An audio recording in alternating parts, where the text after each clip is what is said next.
Every time a woman is denied her right to work for a living, the country loses approximately 38% of its GDP.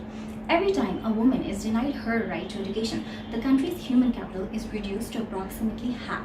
Every time a woman is denied access to proper medical care and sanitation, the country's growth rate is stunted. Hi, I'm Fatin Ishraq, and I've come up with three big action plans comprised of the Act, Aid and Advice model. Together, these three action plans can holistically reduce inequality and empower women across Unilever's entire value chain. My first big action plan is to act. This consists of all the activities that Unilever should pursue within its own organization to empower women. Other than the usual but extremely important practices of providing paid maternity leaves and sabbaticals for working mothers, equal pay schemes for both genders, transport facilities for women, and providing a universal healthcare scheme, Unilever can enable the following facilities that are still not provided by other employers in Bangladesh. First of all, a gradual return to work program should be implemented, not just for first-time mothers but fathers as well. This will not only enable women to fit into their new roles as mothers at their own pace, but it will also help them focus more on work, since their partners will now have the opportunity to look after children as well. Next, a formal mentoring program can be implemented for working mothers, where women can advise each other on just what it takes to raise children and have a career at the same time.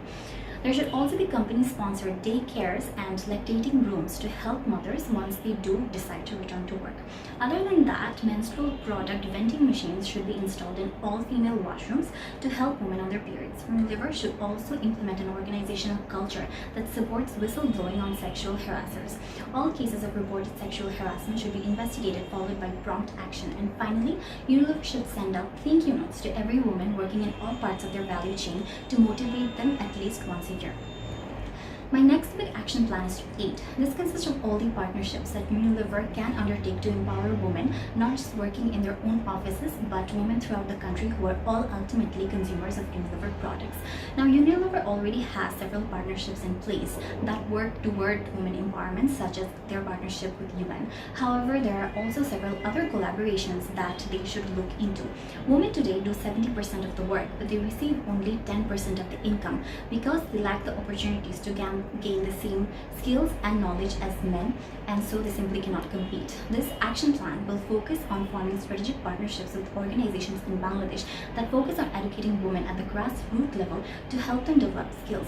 At this stage, Unilever should collaborate with local schools to introduce classes that teach skills relevant to joining the workforce. Unilever's own representatives can be the ones taking these classes and providing training to local women.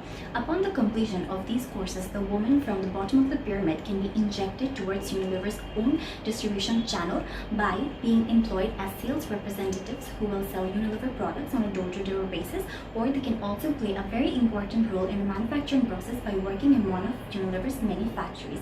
This will create brand new opportunities that were previously not available for women. Next, CARE Bangladesh has several projects in place, such as PACE, that focuses on women empowerment. Unilever can collaborate with CARE to start projects aimed at teaching rural women basic skills. Unilever can also collaborate with NGOs such as BRAC and the Nari Ud Kendro to fund scholarships for young girls. My third big action plan is to advise. This stage will focus on advocating women's rights to people in both rural and urban areas. Women's rights are essentially nothing more than human rights, and that's something that people need to be made to realize.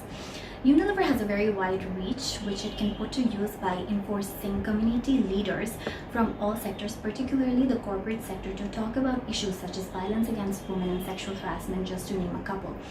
Next, women going outside to work is still frowned upon in many rural areas, and so community leaders in rural areas such as local government delegates should be made to influence people to accept working women, thereby reinstating their rights. Again, partnerships with NGOs such as CARE and BRAC can be formed to reach people in such areas. Lastly, surprisingly, a large portion of the female population in rural areas cannot go to school due to lack of clean water supplies close to home, so they dedicate their days to traveling to distant rivers and streams and bringing clean water back for their homes. Pureit can actually go to these areas and implement a clean water campaign by installing tube wells and Pureit filters at strategic locations. This can be followed up by discussion sessions on why women of these areas should now spend their free time in schools.